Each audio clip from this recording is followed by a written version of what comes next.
So hey everyone, well, thank you so much for joining this webinar today. I'm actually very happy to announce our today's guest, Ryan James, and he is the founder of a company called Rocket SaaS.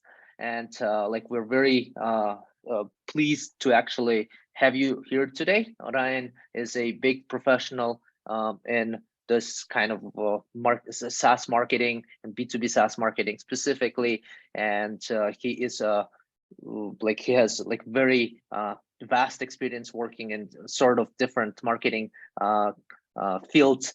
But we were really fascinated. I mean, we happened like we joined one of his webinars previously, and we were really was very insightful. And then we found it to be really like a pleasure to have him here today as well. So Ryan's personal vision about how they run their agency is basically by making it more than just a marketing partner for the B2B SaaS, but more of a team member within the company that actually, or marketing department within the company, helping them run everything and basically scale marketing efforts for seed or Series A stage B2B SaaS platforms. And that's why we found it. We think that this webinar is going to be very useful for lots of folks that we serve here at Richie, or we could be happy to actually offer you guys to the services of Rocket SaaS as well, and test them out, and and take it from there. But at this point today, we're actually going to speak about lead generation B2B SaaS, and we'll see some, and we'll hopefully get some insight into how to do that at scale, and how to start, and so on. Well, at that, here we go, Ryan. Well, thank you. Thank you very much for the kind introduction. So let me get into it. I've got a presentation to go through. Let me share my screen. You can let me know if you can see that. Yes. You got it? Mm-hmm. Awesome. All right. So this is a SaaS marketing workshop. So I'm going to teach you how to create a lead generating SaaS marketing funnel. So I'll get into the content in a second, but first of all, I'll tell you a little bit more about me after that lovely introduction. So I run an agency called Rocket SaaS. We are a content marketing agency for the SaaS industry. So we service SaaS companies that are around that seed Series A funding round. We've identified a problem with those SaaS companies, and that is quite simply that they are massively under-resourced and understaffed in the marketing department. So we have an agency here in London, UK. There's 14 of us. We're made up of LinkedIn experts, content creators, ads experts, video marketing, email marketing, lead generation campaign experts. And we basically partner with SaaS businesses. So overnight, their marketing department just goes poof, and they've got all of this resources, which will enable them to create lead gen campaigns, email marketing, video marketing, LinkedIn marketing, just to grow that brand awareness and generate leads into the business. So like I said, I've worked with so many small, medium SaaS companies that I've learned so much about how they can generate leads, particularly on a relatively tight budget. And I'm going to share some of those principles in this webinar today. So this is what we're going to cover. We're going to talk about, it's all about the marketing funnel, basically. And we're going to talk about what your SaaS marketing funnel probably looks like at the moment. Then we're going to talk about what your funnel should be looking like. Then we're going to break down your missing elements of the funnel, particularly the top layer awareness, the next layer down, the interest piece, and then the third layer, the nurturing piece. And then we're going to talk about how to make the funnel flow. And then any kind of Q&A at the end, we'll go through that. So there's quite a lot to cover. So hopefully you can keep up. Okay, so first of all, a little piece about the SaaS marketing funnel. So it's been around since 1898, since almost like the dawn of marketing. It is totally universal. So every single business in the world has a marketing funnel, whether you're this super complex fintech, cryptocurrency, blockchain company, or some donut shop around the corner, you will have a marketing funnel. It is timeless. Marketing and sales and business has developed so much over the last 100 or so years, but the marketing funnel still remains the same. So my question I've been asking myself for a while is, why have so many businesses forgotten the importance of the marketing funnel? And the reason is increased time pressure. So your CEO will be telling you, I don't have time to develop marketing campaigns. I want results now. I want results immediately. I want to just press a button and get a ton of leads and sales. There's too many desires for shortcuts. And there's lots of technology out there that is like enabling you to get shortcuts. Think about like those LinkedIn bot messages, things like that, those kind of quick wins. But really, that's not how you grow a sustainable business, because that eventually kind of fades over time. So this is what most SaaS companies that I meet, particularly most kind of early stage SaaS companies, this is basically what they're doing at the moment. They're trying to skip straight to the bottom of the marketing funnel. So their current marketing funnel looks like that. There's nothing in the top 3 layers, and they've just got book a demo and sale. So, and they're just usually using a bit of ad money, driving directly to the book a demo. So you're scrolling through your LinkedIn or your Facebook or whatever, and you just see an advert that says, hey, book a demo with us. You've never heard of us before. You've got no recognition of our brand. You don't trust us at all. Book a demo. And it's like, well, I'm not going to give you an hour of my time to have a demo with a company I've never heard of before. So using marketing as like cold outreach is just not working. And also ads are getting really, really expensive. Like this year has seen a massive spike in the cost of Google ads, Facebook ads, LinkedIn ads. All ads platforms across the board are going up and up and up. So this kind of model is just totally not sustainable. So this is what SaaS companies should be doing. You should be developing the whole marketing funnel. So the top piece being brand awareness. The second piece, after they're aware of you, is capturing their interest, so getting them to engage with you in some way. And then the third piece, which a lot of companies overlook as well, is nurturing. So just because someone's expressed interest in you does not mean they're ready to buy. They might stay in that nurturing phase for 2-3 years before they get to this stage. And if you've got good nurturing, you will keep them there as opposed to them dropping out the funnel. So the way that we do that, I'm going to basically go through each of those today. So I'm going to kind of break it down and kind of give examples and stories about each of these layers and how you can create content to get that funnel flowing. So the first layer is what I call gifts. The second layer, capturing interest, is what I call mini products. And the third layer, lead nurturing, is what I call sequences. So let's spend some time going through each of those. So the first layer of the funnel being brand awareness. So in order to kind of explain that properly, I'm first going to talk to you about the buyer journey pyramid, which is like a fascinating piece of like marketing philosophy. So imagine this pyramid as all of your potential customers in the whole world, anyone that could potentially be a customer of yours. You've got 3% of those people that are in the buying now phase. So any of you that have worked in sales before will be like familiar of that golden phone call that you make to someone, and you ring them up and say, hey, I'm selling this service, and they go, good timing. I'm actually looking for you, someone like you at the moment. Brilliant. But you also know how rare that is. So that 3%, very small. They're what we call the hot buyers. The next layer down the pyramid, 17% of people are in the information gathering mode. So those people are like, they're aware that they're looking for a solution. They're kind of gathering information about different suppliers. They're doing a bit of research. They're nearly there. That's also, a pretty hot stage to get people at. But still, it's only 17%. So both of those layers make up 20%. It's not a lot. But then we get into the next layer, is another 20%, is that they're aware that they've got a problem. So they're not actively searching for a solution. They're not Googling, they're not thinking about it so much at all. They're not even on their LinkedIn considering this problem, but they're aware that they've got a problem. And then you've got the biggest chunk of the pie, or the pyramid, I should say, is 60% of the people that are just not aware that they've got a problem or that there is a solution available. So what's kind of happening at the moment is most SaaS companies are focusing on those top 2 layers, which is the top 20%. So they're only targeting people that are searching for their solution. That's where like the ads come in of book a demo. Like if you're doing ads saying, hey, everyone, come and book a demo with us, you're only targeting those 2 people. So What you need to do is you need to start getting in that philosophy, in that mindset of targeting this much larger slice of the pyramid.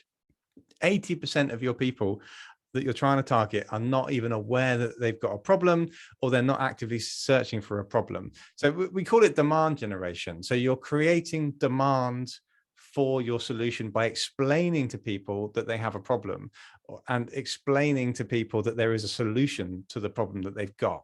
So that comes around creating content. So creating content. So, you know, for example, there's so many SaaS businesses that are taking people away from Microsoft Excel. So you can say to people, did you know that Excel is causing you problems in your business because you're creating mistakes because you're doing everything manually? It's causing you a lot of time and a lot of extra time by manually creating these cells and these spreadsheets. And then you move up to the kind of solution area and you say, there is actually a solution.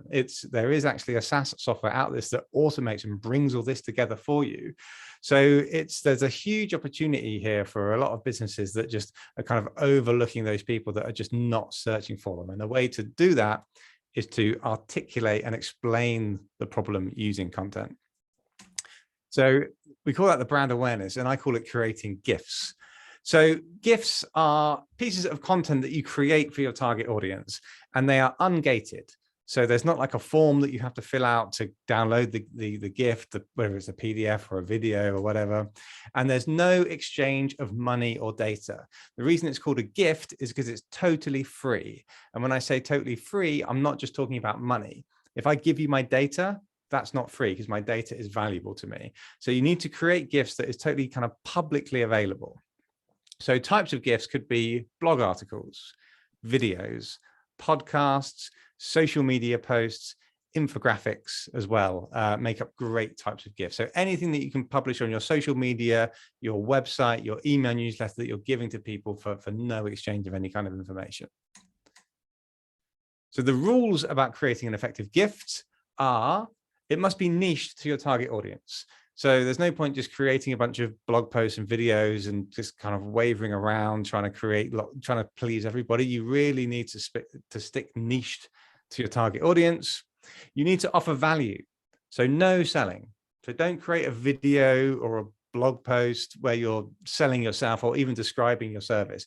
It should be offering complete value to people, you know, as if it was a total freebie. You're trying to help people. You're not trying to sell your own services. So you're really not thinking about yourself. Again, hence why it's called a gift. You don't give someone a gift that's going to benefit you as well.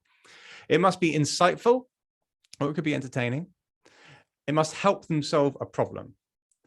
And also you need to have a consistent strategy about your content. The same with any kind of content marketing, you need to be consistent. So for example, outputting weekly is probably the minimum that I would go for. So a weekly blog post, also a weekly video, regular social media posts.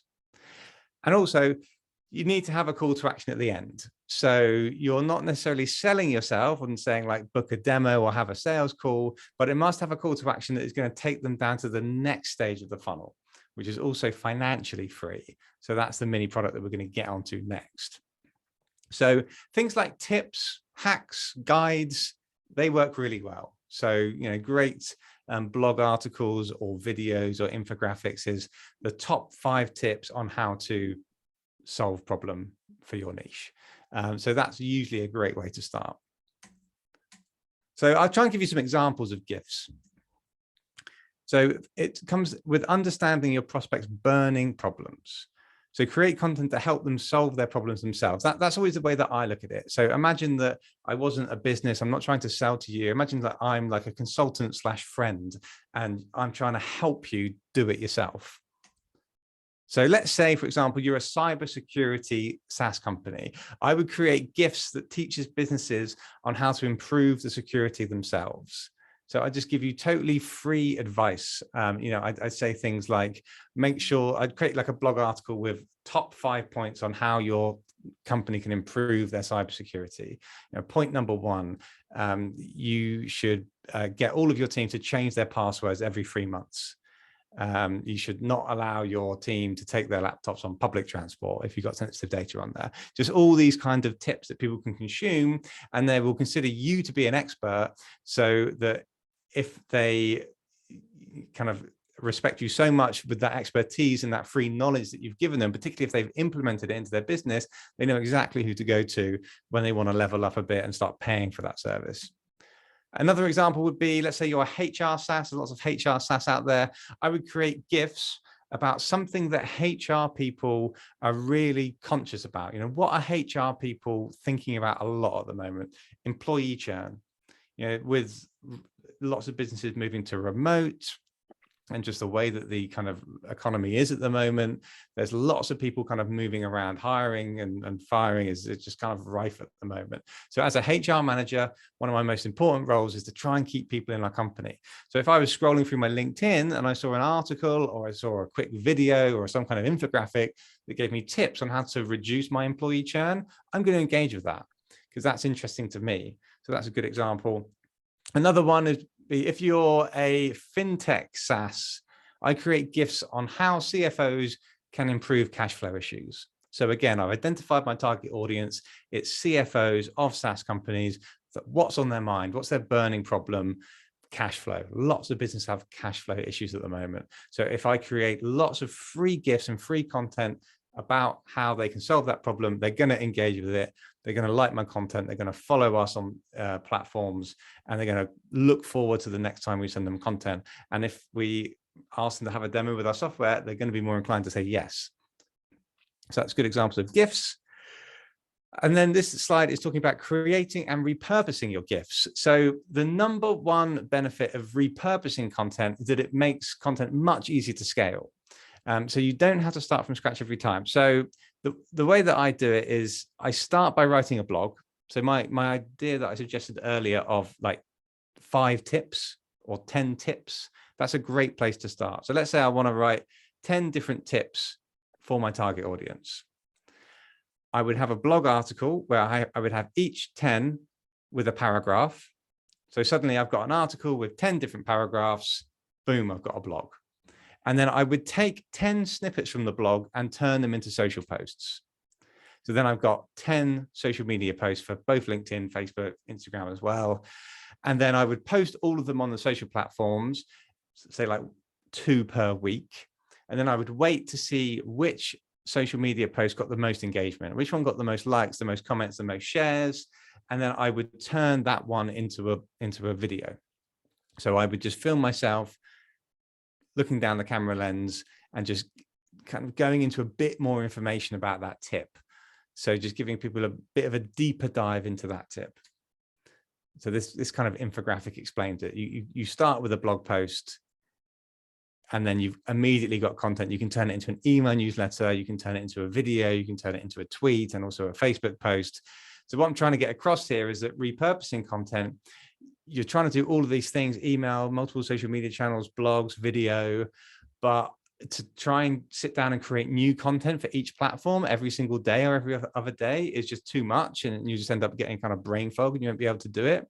So the way to do it is to repurpose it, create one piece of content and then spit it out into different formats. That's the quickest, most efficient way to create good content.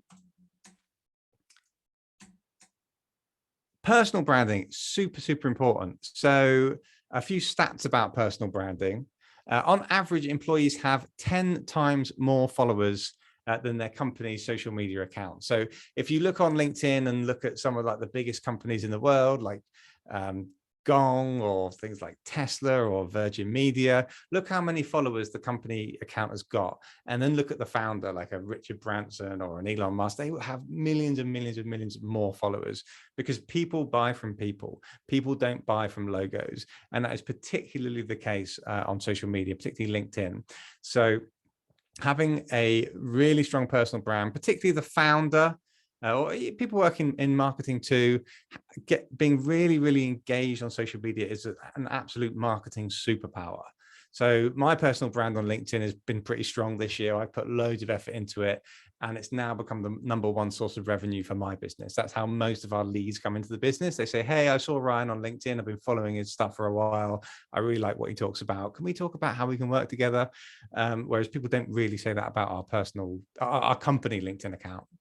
Another stat is that when brand messages are posted by employees on social media, they get 561 more reach than the same messages posted on the brand's company accounts.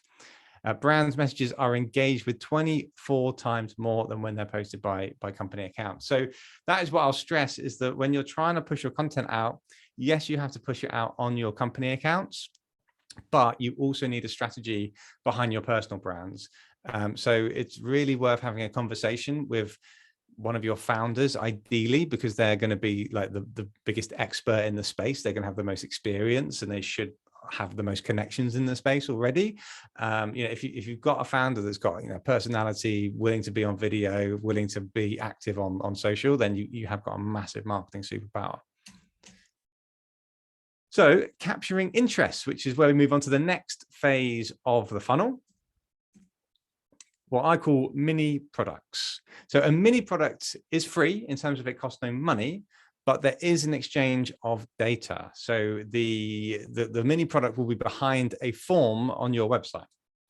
So types of mini products will be an ebook or a white paper, could be some kind of an ROI calculator, a checklist, often works really well, email newsletter, a strategy call, a webinar or a workshop like I'm doing today is a classic. Some kind of an event, a physical event. Those are coming back in a big way at the moment. So yeah, those are the types of content that really can drive leads into the business. These are the must-haves of mini products. A mini product must diagnose and solve a problem. So similar to a gift, but you really need to put a lot more effort into a mini product. So you really need to do a much deeper dive on how someone can really solve a burning problem that they've got. You must provide quick wins in terms of giving actionable steps on how you can solve those problems. Oh, those are the only two things. So those are the two things that you need to just bear in mind. I'm basically trying to say you need to dive deeper. You need to really go into it. And I would like to say my mindset is, would someone be willing to pay money for this content? So if you were to be selling this for like $20, would someone pay for this? If you're creating it and you're about to push it out there and you think to yourself, honestly, this isn't worth 20 bucks, then it's probably not good enough. So that's the kind of mindset that I try to get in. If I create a webinar like this, or I create some kind of an ebook, I have to think, yeah, this is awesome. Like a ton of people would pay 20 bucks for this. That's quite a good mindset to be in.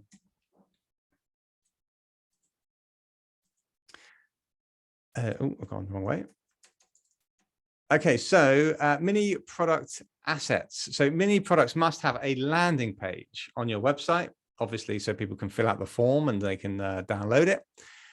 It must have a PDF brochure. So the reason why it's called a mini product is because I want you to promote it as if it was one of your products. So I don't just mean creating it and just like chucking it out on LinkedIn and seeing what happens. You really need to promote this like it was one of your products that you were selling. So you want a PDF brochure, and you want a marketing strategy behind it. So you really need to promote the hell out of this. Your gifts, you can just, push out on your socials and your LinkedIn and everything like that. But when it comes to your mini products, because this is generating leads into your business, you really need to kind of up the ante and really kind of crank the handle on this. So LinkedIn ads, Facebook ads, Instagram ads, speak to your sales team. You can say to your sales team, hey, I know you're trying to get everyone to book a demo at the moment, but we've just created this awesome ebook, or we've got a webinar coming up in 2 weeks' time. I think it'd be great if you kind of have this in your locker as well. So when you're speaking to people, if they don't want to book a demo, how about you just say, hey, can I send you this ebook? I think you find it really valuable. So the sales team should be speaking to people. You can get that out there. And then obviously organic posts, email newsletters, and just really, really promoting it hard. So this is an example of a landing page that we built to promote this webinar. So yeah, we just put a lot of effort into designing the page, making it look really nice, really high converting. This is above the fold. So we've got the register button, 100% free, time, date, and everything. So examples of mini products. I'm going to use the same examples of the previous example companies I used before. So if you're a cybersecurity company, I would create some kind of a scorecard for businesses to check their current security level. So a scorecard is kind of like a calculator, kind of like a questionnaire, where you say, if you fill out this form, tell us what you're doing with your security at the moment. So ask them questions like, how many employees do you have? How often do you ask them to change their passwords? How strong do you make your passwords be? What kind of servers are you using? Are you using Google shared drives, all these kind of security questions that you should be asking them. And then they fill out this like form, and then at the end there's some kind of an algorithm in the back end, and it gives them results. And it basically says, you scored 44% on our security test. Looks like you've got a lot of work to do to improve the security in your business. Here's some tips that we can give you based on your score. And also, if you want to speak to us, you can book a call with us here. So it's just a bit of a deeper dive, a bit more kind of a technical solution to their problem than a gift. HR, I would create an ebook on the study and the preventional steps to reduce employee churn. So it's different to a blog article. It must have some proper research behind it. I want people to, some of your content team to have maybe interviewed people, maybe found some data and some stats about employee churn that is not available at the moment in the market anywhere, or on the internet anywhere. So it's just genuinely insightful.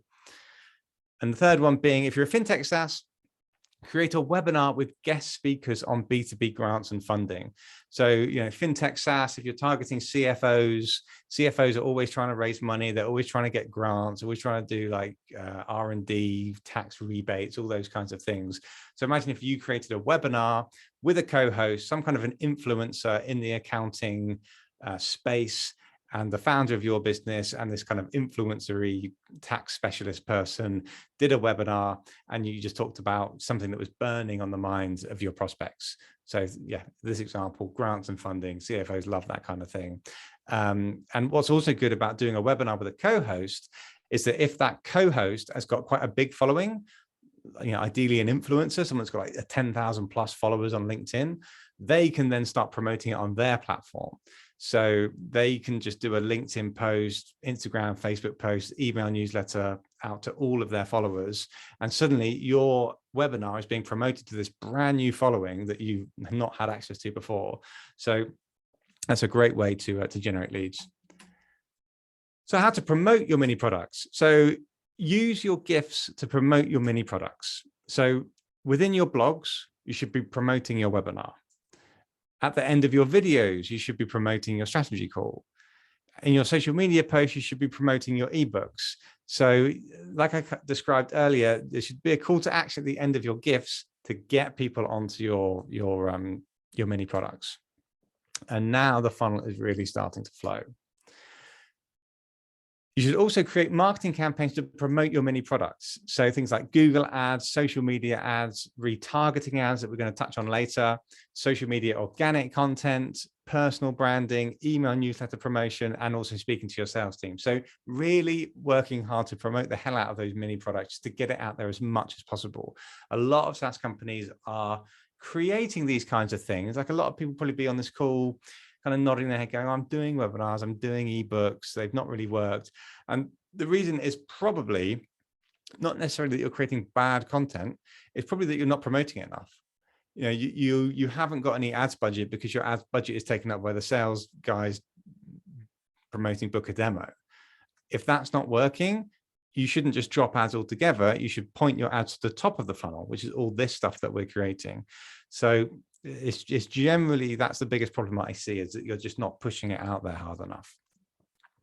So nurturing, now we move on to this, the third piece of the funnel. I'm going to talk about the 7-hour rule. Any of you marketing experts would have heard of this before, possibly. But the 7-hour rule is for the average buyer to feel comfortable buying from you, they need to spend a total of 7 hours with you over 11 different interactions in 4 different locations. So that may seem like a lot.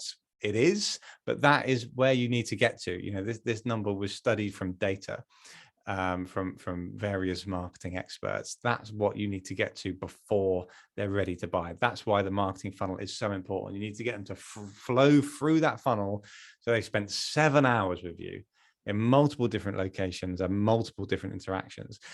So that 7 hours seems like a lot, but that doesn't mean 7 hours on the phone. There's multiple ways you can get that 7 hours out of them.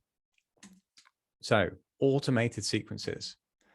So let's say that a user signs up to a mini product. Let's say they register to attend one of your webinars. On the thank you page of the webinar, it should say, thank you for signing up to this webinar. We can't wait to see you there. In the meantime, why don't you watch this video from our founder? And it's a 20-minute video describing a solution to one of the problems that they've had. So you're already up to the like kind of half an hour mark in terms of they've registered for your webinar, they've watched one of your videos. After that, the user will receive an email from the founder thanking them for downloading the mini product or signing up for the webinar. And then it also includes a link to one of the case studies that you've got on your website, or a testimonials, and also a call to action to book a call. So even if they don't do the ultimate call to action, booking a call, they'll hopefully click on the case study and they'll read it. And that's another 15 minutes or so that they've engaged with your brand. And then also when the user signs up to that campaign, the user is then added to an email sequence. So they'll be added to your email newsletter. So they should be receiving a weekly email newsletter where they'll receive regular gifts. So they'll receive that email newsletter with updates and blog articles and videos. All those gifts that you're creating, you should be sending out on your newsletter. So while this person is waiting to kind of attend the webinar, they're getting weekly newsletters, which are just racking up extra minutes, also different locations. This person's kind of not really thinking about it, but in their kind of memory, they're going, okay, I've interacted with this brand on LinkedIn and they're sending me emails and I'm on their website and I'm watching their videos. You know, you're just everywhere. And then also the user can be retargeted. So if a user has been on your website, you can use things like the Facebook pixel or the Google tracking code or the LinkedIn tracking code so that a user can be retargeted. So let's say they've come onto your website. You can create an ad campaign in LinkedIn and also Facebook and Instagram to say, show this video, which is going to be like a case study video, but only show this video to people that have been on my website. That's called retargeting. So you're just, again, racking up more minutes. And then the user will receive another email from the founder promoting another mini product. So maybe a week after they've signed up to the first thing, they'll get another email saying, hey, would you like to download this ebook? It's totally free to everybody that downloaded the previous one. Then the user is retargeted again on social media, inviting them to book a call, book a demo. So this is, again, just kind of like getting them down the funnel. Retargeting ads are so powerful to get people down the funnel. So this point here, you can create a video of the founder just speaking down the camera saying, hey, I'm doing 5 free strategy calls to anyone in our niche at the moment. There's only a few slots left. I'd love to invite you to this call. Please go on our website and fill out this form. But you are not dishing that video out to everybody. You are only showing that video to people that watch this video here, and meaning that they went on your website. So you're being like super targeted. So you have to have been on the website. You have to have watched video 1. And only those people are getting this special video here. So that video you're creating and sending out, you know, is hyper targeted. Then you get to point 7, where you're sending a direct email asking them to book a demo. So, you know, no more messing about, offering them blogs and GIFs and videos. Very straight email saying, hey, you know, I hope you've enjoyed some of our content over the past few weeks. I would love to do a demo with you. Or book a call with me.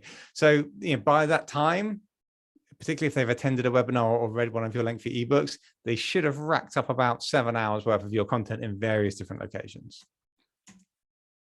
Now we're going to talk about how to make that funnel flow. You should be rethinking how you use ads. I kind of loosely touched on this on one of the previous slides. So you've probably been using ads to little success. Too many SaaS companies, probably 95% of SaaS companies, are only using ads to sell their main product. Book a demo, have a free trial. We're the best software in the market. That just doesn't really work. So you should be instead using your ads to make the funnel flow. So the goals of your content ads should be to boost your gifts, to grow your brand awareness. So if you're creating videos, videos are a great way to boost ads. I don't always boost blog posts because they're just, you know, very top of funnel, very broad. But in terms of if you're creating videos to help people solve problems, creating videos to give tips, that I always recommend boosting those. It just boosts your brand awareness, particularly if it's the founder. It just gets the founder's face out there, really helps grow their personal brand. So yeah, I always put a bit of budget into videos. I would also use ads to drive prospects to your mini products. Like I mentioned earlier, if you're doing ebooks, webinars, strategy calls, ROI calculators, scorecards, definitely put ads budget into that. And then retarget prospects to progress them further down the funnel. That retargeting that I spoke about previously, that obviously costs money to do that retargeting via ads. But that's the right way to be spending money, is to get that funnel flowing. You know, using ad budget to skip to the bottom of the funnel is just often unsustainable. So a bit more about retargeting ads, if you're not familiar with retargeting ads. Essentially, you've got a user, they go onto your website, they leave your website, and then they see your ad on social media or when they're browsing other websites. I'm sure you've seen it before. It's used a lot in B2C. You know, if you're looking at a pair of trainers on the Adidas website, then you're browsing through another website. You just see those trainers pop up on the side. You think, how the hell did that happen? That's retargeting ads. And B2B businesses can do that the same. You can do that in LinkedIn, Facebook, Instagram. It's all done via the Facebook pixel or the LinkedIn tracking code. So what happens is they see your ad on LinkedIn or on Facebook or wherever they are, and it gets them back into the website. And then they generate that lead. There's a very basic example about how retargeting can work.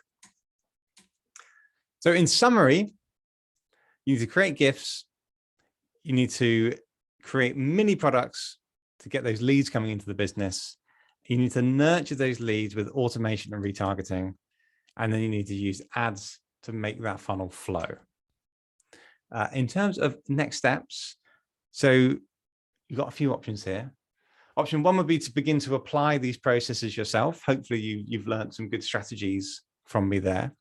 Option two would be, I'm doing a free one-on-one strategy call. So if you go onto our website, which is rocket-saas.io, in the top right-hand corner, you can see a big button that says free strategy call. So if you fill out that form and apply for a free strategy call, that is a one-to-one 60-minute session with me, where I will look at your current marketing operations, your current marketing funnel. You'll talk to me about your campaigns that you've done in the past. You'll talk about your goals, where you want to get to, and I'll give you free advice on the steps that you should take to get to those goals, to increase leads, to increase sales. It's absolutely no obligation. You do not have to go on to work with us. It doesn't cost any money. It's something that I do. I do 5 of these a month to help SaaS businesses. Obviously, some of those do choose to go on to work with us, and that's why we do them. This is basically a perfect example of our marketing funnel. Like, I do these free gifts where I give people tips. I do the nurturing piece, which is a webinar or a workshop like this. Next stage down the funnel is I do a free strategy call, and then people go on to work with us. So I'm practicing what I preach, and this really works for us. So yeah, if you would like to have a strategy call with me, you can go onto our website and you can apply for one. Or option 3, if you want to skip the strategy call, you can hire us. You can work with an agency like us. So our pricing is £3,000 per month. We're a London-based agency, but we work globally. In terms of dollars, that's about $4,000 per month. And we basically become your marketing department. So you will remain in like high-level strategy, or we'll develop the strategy together. That's where I come in. And then my team will then be the people that create those gifts, create those mini products, create all the ads, create that strategy designed to generate you leads into your business. So yeah, if you're interested, you can find me on LinkedIn, Ryan James, Rocket SaaS, and then send me a DM or come onto our website. Oh yeah, there's our website there, rocket-saas.io. So any questions, fire away. Well, I think you're on mute. Yeah, I muted myself. Cool, awesome. Well, this was super amazing, actually. So I hope that people like that, and they will enjoy it on YouTube as well. I do actually have one question, and this is just in general about marketing, I guess, especially funnels. So it's like marriage; you never actually like propose to anyone right away, basically, and then when someone actually tries. I got married this year, so yes, I know about that. So you know that. Yeah, but I guess it's definitely not an option to marry someone and propose someone right basically when you meet them the first time, and that's the same works with B2B SaaS, obviously. But so my question would be, how long does it actually take to kind of jump in between those steps in your funnel? Is there kind of like a rule of thumb for that, or is it like really depends? Yeah, no, that is a good question. I would say that taking someone from a gift to the product, the mini product stage, should be pretty quick, because they're both free in terms of they both cost no money.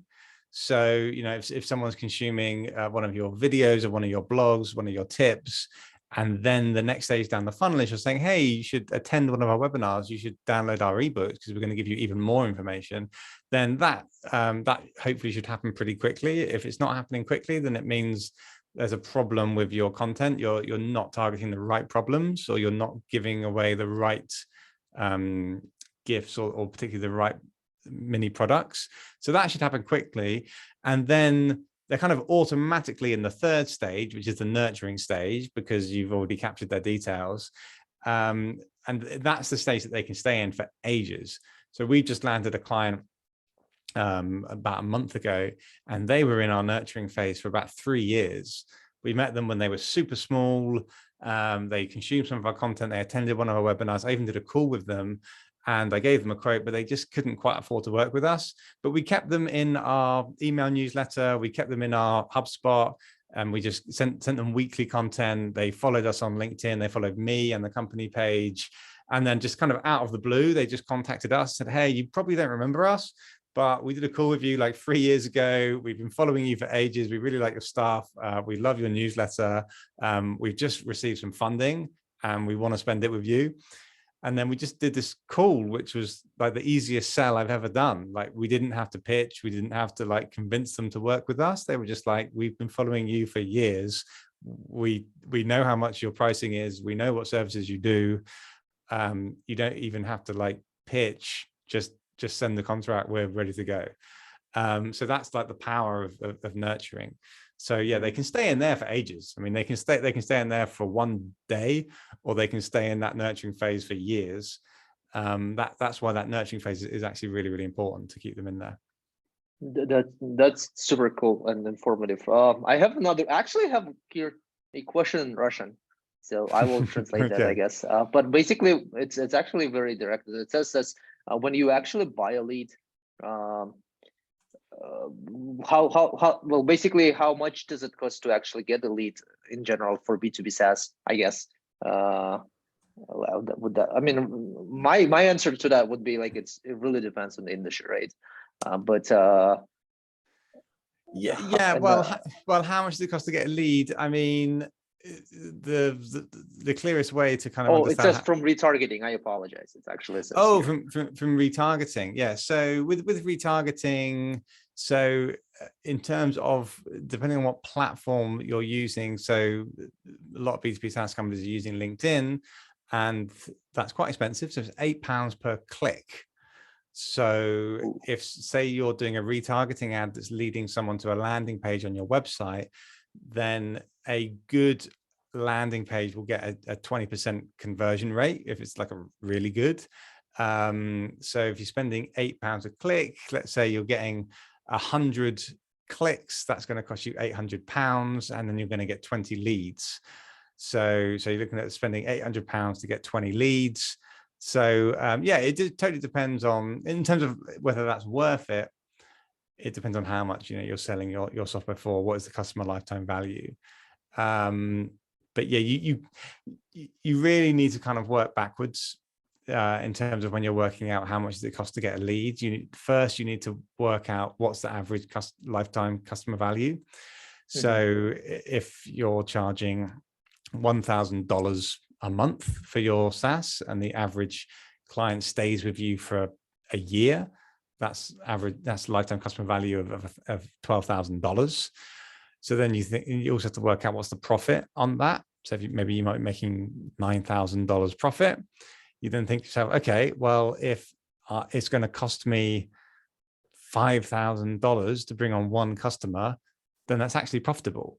So you've got this quite chunky budget to be doing ads and retargeting ads to kind of make that happen. So it's all about working backwards and seeing if it's worthwhile. So yeah, it's more about LTV, and basically it makes sense for that particular case, I guess, right? Yeah.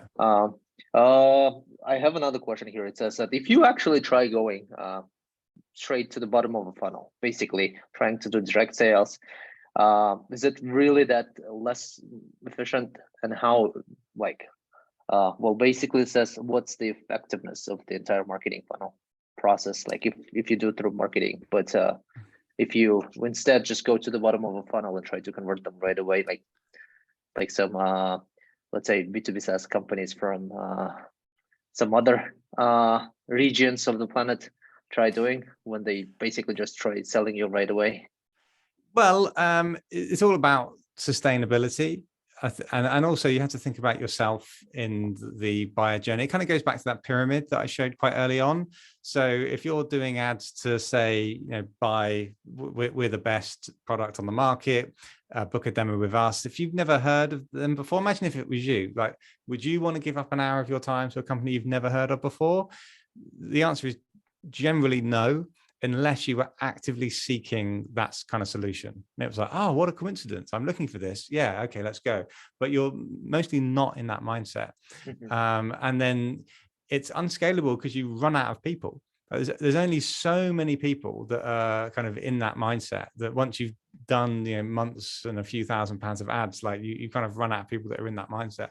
Whereas creating a content engine with a ton of content, like, imagine if you did all that stuff that I've been talking to you about today. Imagine if you did that for like a year and went really hard on content. At the end of the year, your website would have a ton of blogs. Your LinkedIn account would have loads of great content. You'd have a ton of followers. You would have a database with like hundreds of people in the database that were constantly being nurtured. You've got loads of companies that aren't quite ready to work with you now, but at the end of the year, they might be because they've grown or they've got funding. And suddenly you've just got this business that's just growing and growing and growing and getting better and better and bigger because you've got more and more content, more people in the funnel, more people in HubSpot. And it just grows and grows and grows. Whereas, going straight to the funnel with ads and just straight to sales, it's like you're not really growing. You're just like hoping and trying to get another sale here. It's just not kind of organically happening. So it's what I'm talking about today is definitely long term. It definitely takes time. This is not going to happen overnight. You need to develop a content marketing engine within your company. You're not going to get results. If you start tomorrow, you're not going to get results this week. You're not going to get results in the next month, probably. It's going to take a little bit more time than that. The great thing about ads to the bottom of the funnel is that you can immediately get sales. You can immediately get results. But just look at any great SaaS business. How are they growing? How have they grown? They've not grown just by doing a bunch of ads to the bottom of the funnel. They've created content. They've created thought leadership. They've just really smashed it with their content, their blogs, their videos, their webinars. They've become real experts, and there's a reason, and that's because of the marketing funnel. I actually have, I see another question, but I'm going to add to it as well. It says basically, what are the most effective or efficient, I guess, social media channels for B2B SaaS? But I'm going to add to it. What do you think of TikTok as a marketing channel? I think, I think to answer the question directly, it's still LinkedIn in terms of B2B. The B2B tag is obviously LinkedIn. That is still the king of B2B. All of the other platforms are very kind of B2C. Twitter maybe is in the middle, but it's got such a bad ads platform. Elon Musk will probably fix that soon. But at the moment, it's by far LinkedIn. But in answer to your question about TikTok, I think that TikTok is not there yet with B2B. However, it could be soon. And I say could because I'm not sure. But if you're willing to gamble, and if you think that TikTok can be the next big B2B platform, then you need to start now. So you need to start creating content now, and you need to start having a strategy for it now, because when it does become the next big B2B platform in about 6, 9, maybe 12 months time, guess who's going to be at the top of your niche? You, because you started a year ago. Whereas all these other businesses are going to start when they suddenly see it happening. And you're going to have this huge head start on them because you took this gamble and you took this risk. So I don't have the answer. I don't have a magic ball. I can tell you that it's not a great place for B2B at the moment, but I do know a lot of experts in marketing that are kind of taking that risk, and they're saying, yeah, this is going to be massive. That this is going to be the next B2B platform. I mean, it's fascinating that what is a fact is that Gen Z are searching on TikTok more than they're searching on Google. So that was a fascinating report that was released about a month ago, basically saying young people, Gen Z, if they want to find a restaurant, or if they want to maybe find a bit of software, then they won't go to Google. They'll go to TikTok, and they'll go great restaurants in New York, because they want to see videos and reels and shorts, and they want real people showing them the best restaurants. They want to see photos of the menu and what the interior looks like. They don't want to go on Google and just see a load of text and then wait for a blog to load and like try and find a few images and all that SEO. SEO's really killed Google. It's just an awful experience now. So young people are searching using TikTok, not so much B2B, but lots of people are thinking, is this going to flip over soon? So yeah, if you think that your brand can benefit from that, then I suggest you start now and get ahead of the curve. Because basically every founder, ultimately sits on B2B unless he's like 60 plus, I guess, no? But ultimately, and most of the video content there is basically educational in some fashion. Maybe that's just my bubble, but who knows? Yeah, I mean, it's tough to know. I mean, there's also lots of rumors saying that TikTok will be shut down because it's the Chinese government that are tracking your data, and the American government are gonna just shut it off. Sounds unlikely. That's so true. Sounds unlikely, but there's all sorts of things. So that's why I call it a risk or a gamble if you're going to go in on B2B TikTok. So it's kind of your own decision, really. Cool. So I have another question. So it says, how often can you basically send newsletters to target audience, and basically before they start opting out? Yeah, it obviously depends on the quality. Weekly, I would say, as a kind of general rule, if you're going to send a weekly newsletter, I think that's fine. I think if people start receiving emails from you more than a week, like twice a week, that's kind of a bit annoying unless it's really valuable. I think the one, and also monthly, if you could say go monthly, that's a bit too spread out. You kind of forget about people monthly. It's only 12 in a year. So I kind of aim for weekly or once every 2 weeks. The one exception to that would be like lead nurturing. So I've attended a few webinars, or I've downloaded ebooks, or I've done a quick strategy call with companies before, and they've sent me like a kind of a stream of emails. So I've received like 5 emails over the space of 10 days. So every 2 days they send me an email, and they create it like a series. Like I did a call with a company recently that was basically teaching marketing agencies on how they can generate more sales, or no, it was more like better processes. It's basically something that was on my mind. It was a problem that I had. I was like, how can I make my team more efficient?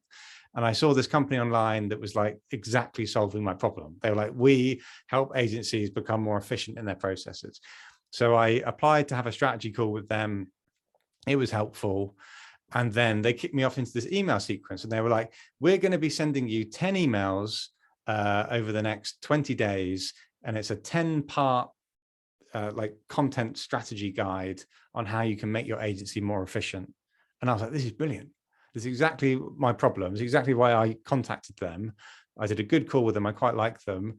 And now they're going to send me 20 emails. So they're like, part 1, this is the first thing you should do. Then 2 days later, they send me part 2. Then they send me part 3 and then part 4.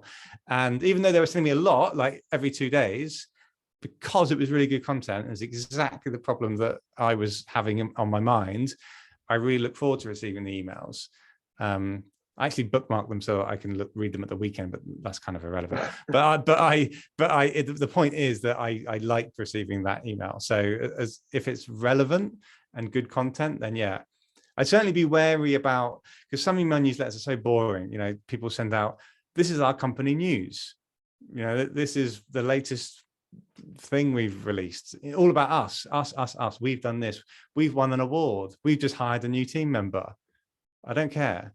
You need to talk about me. You need to talk about my problems and my goals, and that's the kind of newsletter that I want to receive. So let's do another question, I guess, the last one, Sure. if you mind. Yeah, go for it. Yeah, so I actually have one question that I wanted to ask myself. Basically, if we talk about cold outreach, let's say, well, there's a question here, says 60% of people are not aware of that they have a problem, right? And how can SaaS companies basically identify these problems and help them out? But I was going to add to that question as well, something like, if they're not even aware of the problem, how can you do a cold outreach to them to basically explain or basically tell them that they have a problem, and kind of like go through that wall of avoiding the problem or not even being aware of it? Yeah, that is a good question. So you obviously first need to like find those people. So, you know, using things like LinkedIn Sales Navigator, or like ads, LinkedIn ads, Facebook ads, etc. That you can certainly identify the people that you know have that problem. And then you can create content, not talking about yourself, not talking about selling yourself, just talking about you know, the problems that they are experiencing. So let's say, for example, like lots of like we're working with a client at the moment where they have a software that helps companies to create legal documents like faster. And so the problem that their clients have at the moment is that they're creating these legal documents using Microsoft Word. Right? They've been creating these documents using Microsoft Word for the last 20 years because they're lawyers and they're old school. They don't know they've got a problem. They think Microsoft Word is fine. They've used Microsoft Word for years. But actually, that's causing them a lot of problems. They're making mistakes, which means they're sending legal documents out with mistakes, which can cause them legal problems. It can cause massive problems for their clients. Microsoft Word is also very, very slow, which is causing their business to not grow and not scale very quickly because they can only produce 10 documents a day. So if you can only produce 10 documents a day, how are you going to grow your company? So, but they're not aware that that's a problem. So you say to them, you know, did you know that some of your competitors are creating 150 documents a day and you're creating 10 documents a day? That is a problem for you. And the reason for that problem is your software. You're using Microsoft Word. Some of your competitors are using this specialist software to create that. And it just templates things and it automates creation of these documents, and it just these things can happen at the click of a button. You can send it to your customers. So at the moment, you're having to create an email. Hi, John, please find attached your document, drag and drop the attachment, send it. Whereas you can do all of those things just by pressing 2 buttons. So you've got a problem that your business isn't scaling because it's just totally inefficient, and you're dragging behind your competitors. And then you say, ta-da, we have the solution for you. So it's just talking to them and explaining them that there is a problem with content. You actually just did it, because we had to sign one big contract just recently, and this redlining thing, when attorneys have to go through like going with contracts back and forth, that was a nightmare because you basically just couldn't see what the difference is. And then the redlining was definitely let's do then the very last question. Basically says, if my target audience is SaaS, what would be the best channel in 2023 to reach out to them? Let's make it that. Like, we're actually in December. No, I mean like almost in December. So B2B SaaS, I presume. Yeah, 2023. So what would be the best channels for 2023? Well, it's still going to be LinkedIn. If it's B2B SaaS, then it's still going to be LinkedIn in 2023. Like we talked about, could be TikTok like later on in the year. Elon Musk could do some really exciting changes to Twitter. I think Twitter's really been poor. The ads platform is so poor on Twitter. I don't really know anyone that's had any success on Twitter, but Elon Musk has obviously come in to try and monetize Twitter and sort that out. He's already said, I'm going to sort out the ads platform. So yeah, maybe Twitter could really smash it, but LinkedIn is still the king of B2B. We should have called this webinar best channels for 2023 B2B SaaS lead generation. Maybe not this one, but your next one, maybe. because that is what And people, because it's interesting that multiple people have asked a similar question, so that tells us that that is what's on people's minds. You know, the people that are on this webinar, they're marketers or founders for SaaS companies, and they're thinking, what's the best channels for 2023? So that's told me and you that if we create content like another webinar or blogs or videos saying, hey guys, these are our thoughts on 2023 strategies, people will probably engage with that. They'll sign up to it, they'll download it, they'll be familiar with our brand. So this is all, you know, all really good stuff. But in answer to the question, I still think LinkedIn is the king. So I think if you're a small business with limited budget and limited resources, don't spread yourself too thin. Don't try and be on LinkedIn and Twitter and TikTok and Instagram and Facebook, because your content will be poor because you're just spreading yourself too thin. I suggest you pick one and just go for it hard and just leave the other ones until you get more resources and more people and more funding where you can spread across all of them. You need to just focus on one. And just LinkedIn is the one at the moment. You know, I'd love to tell you this like secret that I'm aware of, you know, TikTok's going to be amazing and Twitter's going to do this and that. The fact is, it is still LinkedIn at the moment. That will change. LinkedIn won't be the king forever, but at the moment for B2B, it is. Like LinkedIn Sales Navigator is so powerful that all of your people are on LinkedIn. The key about LinkedIn is that they're browsing LinkedIn in business mindset. That when you're on TikTok or you're on Facebook or Instagram, you're not really in business mode. You're in like chill out mode or skiving off mode. You don't really want to think about work too much. Whereas LinkedIn, you're kind of in that zone. So yeah, it's obviously very saturated, but that is still the place to go if you can crack it. cool. And so awesome. Well, thank you so much, Ryan. And let's finish this up with you said that there was a 5 strategy sessions that you offer a year. Is there anything that you could offer to our to some of our viewers that will see this webinar?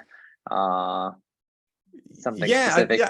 If you're B2B SaaS, 5 people plus, and you would like some free advice from me in terms of how you can improve your marketing, then I do, like I said, 5 free strategy calls a month.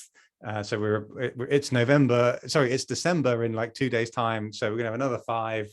And yeah, I just do a free session. I understand your marketing and then give you tips and advice. You can bring your founder on the call, you can bring your marketing manager on the call, and I'll just give you advice on what I would do if I work for your business. And yeah, no obligation to work with us, but if you want to work with us, then be my guest. Awesome. Well, thank you so much, guys. Thanks a lot, Brian, again. So yeah, this will end this webinar, but yeah, well, thank you so much for everyone for joining. Someone is asking for Burning Man, but thank you so much, guys, for joining today. Thank you. Yeah, thank you so much. I really enjoyed that. That was fun. And yeah, I look forward to seeing all the clips and stuff like that on LinkedIn.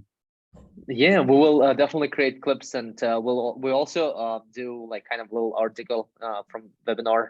So we'll do that as well, and then we'll promote it, and then we'll also send you like the full link video from YouTube, and then we'll post it on LinkedIn. Awesome. Well, this was super cool. Awesome. Thank you. All right. Thanks again. Have a great evening. Speak soon. You too.